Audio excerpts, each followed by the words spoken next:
Hola, bienvenidos. Mi nombre es José Manuel López García. Lecciones sobre filosofía de la religión. En este vídeo voy a realizar algunos comentarios sobre algunos párrafos, algunas frases de este gran libro de Immanuel Kant. Kant es un filósofo que, como se sabe, nació en el año 1724 y murió en 1804.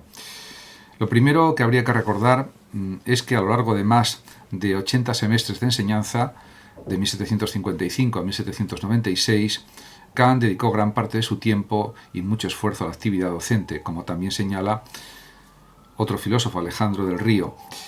Además, Borlander escribe que Kant era el docente académico nato, y lo que esto parece querer decir, a juzgar por diversos testimonios, por ejemplo, entre ellos el de Borowski, que fue un sacerdote y amigo de Kant, y que escribió también una obra acerca de la vida de Kant y de su estilo de pensar y de dar clases, etc., es que era capaz de transmitir los contenidos más rigurosamente filosóficos con gran naturalidad y sencillez, haciendo gala en la exposición de una enorme vivacidad y acompañando el hilo principal de su discurso con ejemplos y digresiones.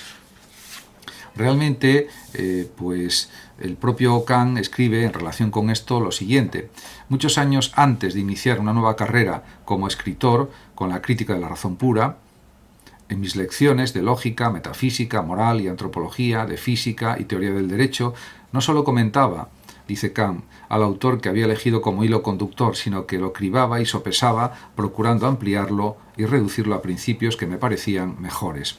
Como se ve, es una actitud pues muy coherente, muy juiciosa, muy racional. Y también otra cuestión que se puede destacar es que ya, por ejemplo, en las lecciones del año 1765, Kant habla de que los alumnos no deben aprender pensamiento, sino que deben aprender a pensar, fundamentalmente. Esto también es otra cuestión importante, yo creo que decisiva en cierto sentido, y que hay que también considerar. En este sentido, en la introducción a la doctrina filosófica de la religión, que es en la primera parte de su libro, Lecciones sobre la filosofía de la religión, ahí está situada, escribe Kant lo siguiente: un concepto tal que se necesita como medida de los grados menores o mayores en tal o cual caso, sin atender a la realidad del mismo, se denomina idea. En este sentido, es como un término comparativo, y ese término comparativo da lugar pues a una gradación, que conforma lo que se puede denominar idea. Y para que esto quedara más claro, el mismo Kant pone un ejemplo y dice: un gobernante puede ordenar su estado con arreglo a la idea de la república sumamente perfecta para, de ese modo, aproximar su estado a la perfección. En este sentido, las ideas serían como paradigmas de perfección o modelos de perfección a los que podemos aproximarnos con nuestro comportamiento, con nuestro entendimiento, con nuestras actitudes, con nuestras formas de pensar, con nuestros razonamientos, etc. Realmente, parece que esto es absolutamente racional y lógico, lo que él dice, y esto sucede en la realidad. Además, también para Kant, la religión no es más que la aplicación, dice Kant, de la teología a la moral, esto es, a las buenas intenciones y a un comportamiento grato al Ser Supremo. Aquí Kant está indicando que lo más importante es siempre la buena conducta, los buenos comportamientos, las buenas actitudes, y considera que es superstición el culto, los ritos, las peticiones a Dios o a los dioses en otro tipo de religiones, etc. Además, también define lo que es la religión natural. En esta obra, también en otras, define lo que es la religión natural, y dice que es el sustrato de toda religión, el sostén y la firmeza de todos los principios morales. Y esto es también algo muy importante. Diríamos que los principios morales se sustentan en esta especie de religión natural, pero realmente hay que considerar que Kant en realidad era agnóstico. En relación a la erudición en cuestiones de tipo religioso, considera que hay erudición Kant en lo relativo a la religión revelada. Y también es verdad que él entiende la erudición Kant como la totalidad de conocimientos que tienen que ser enseñados. Y hace una matización que es adecuada, que es muy coherente, y considera que un teólogo es un erudito en lo que representa el conocimiento de Dios, diríamos, porque es preciso interpretar la Biblia, y esto depende del conocimiento de las lenguas, puede ser el hebreo, también el latín, el griego y todo lo que puede ser enseñado, y por lo tanto el teólogo es también un erudito, en un sentido estricto del término, podríamos decir. También distingue Kant entre varios tipos de teología. Por ejemplo, habla de la teología especulativa, que en realidad sería como una teología propia del saber teorético y que puede ser además esta teología especulativa trascendental o natural. Una teología especulativa trascendental es la que, diríamos, es independiente de toda experiencia y que tiene origen, según Kant, simplemente en el entendimiento puro, o sea, no empírico, y en la razón. Y en cambio, podemos hablar de teología natural, también según Kant, porque en este tipo de teología natural podemos representarnos a Dios en comparación con nosotros. Y por eso podemos también valorar y considerar una naturaleza como fundamento y tomar determinadas propiedades de esa naturaleza y atribuírsela a Dios. Diríamos que sería como algo parecido a la proyección de Feuerbach de las perfecciones que nosotros conocemos en un ser supremo que sería Dios, de alguna manera. Diríamos que esa comparación se podría realizar perfectamente.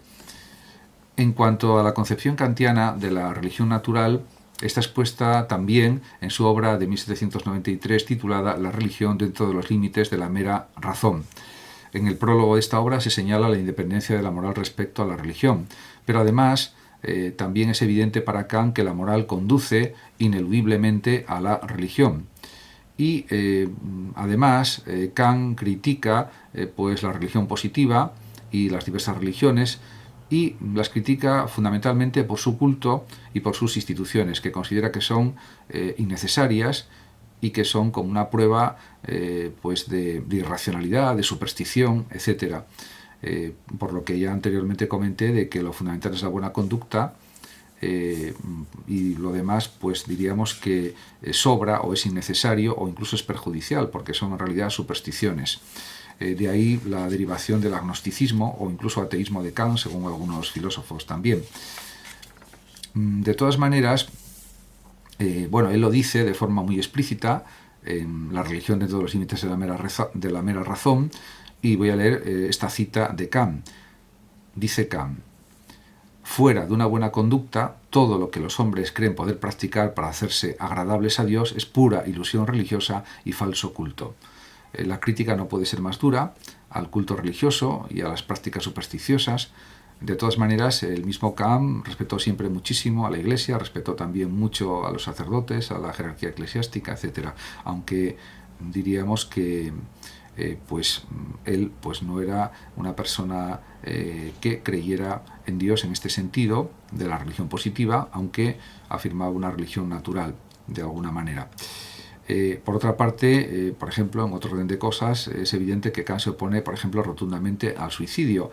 No hay que olvidar que él tuvo una educación religiosa, pietista, de niño, y en este sentido, digamos que hay también pues una cierta influencia. Además, hay otra cosa pues muy importante en su doctrina respecto a la religión, y es la relativa a los postulados de la razón práctica, la razón propia de los comportamientos, de las conductas, de la libertad. Y es que el orden moral, según Kant, plantea como algo necesario o postula necesariamente la inmortalidad del alma. ¿Por qué? Porque tiene que ser la garantía de la posibilidad de un progreso indefinido en la virtud, en la bondad. También, según Kant, otro postulado de la razón práctica sería la existencia de Dios como garantía de que virtud o bondad y felicidad han de coincidir finalmente. Y por último, la libertad, que sería el tercer postulado de la razón práctica, que Kant considera tanto como un postulado como algo deducido de la existencia de la ley moral. De hecho, en la Crítica de la razón práctica, que es un tratado de moral, de ética, dice Kant lo siguiente: el hombre honesto puede decir quiero que exista un Dios, que mi existencia en este mundo sea, aparte de la conexión natural, una existencia en un mundo puro del entendimiento, y finalmente que mi duración sea infinita. Me adhiero firmemente a ello y no me dejo arrebatar mi creencia, escribe Kant. En definitiva, lo que se deriva de todo esto es que Kant, por supuesto, realiza sus grandísimos análisis, comentarios y críticas del fenómeno religioso, del hecho religioso, de lo que representa la teología, por supuesto, desde múltiples ángulos y perspectivas, de una manera pues muy escolástica, muy profunda, con una gran cantidad de reflexiones al respecto, pero él, diríamos, podemos decir que era un pensador, un filósofo, un gran filósofo agnóstico o incluso ateo. De todas maneras, realiza esta conexión entre la religión y la moral y la felicidad, que por otra parte me parece pues muy oportuna. Muchas gracias a todos por su atención y hasta mi próximo vídeo. Saludos también a los oyentes de Radio Sofando de México. Y por último decir que el que lo desee puede compartir este vídeo o simplemente suscribirse a mi canal. Hasta siempre.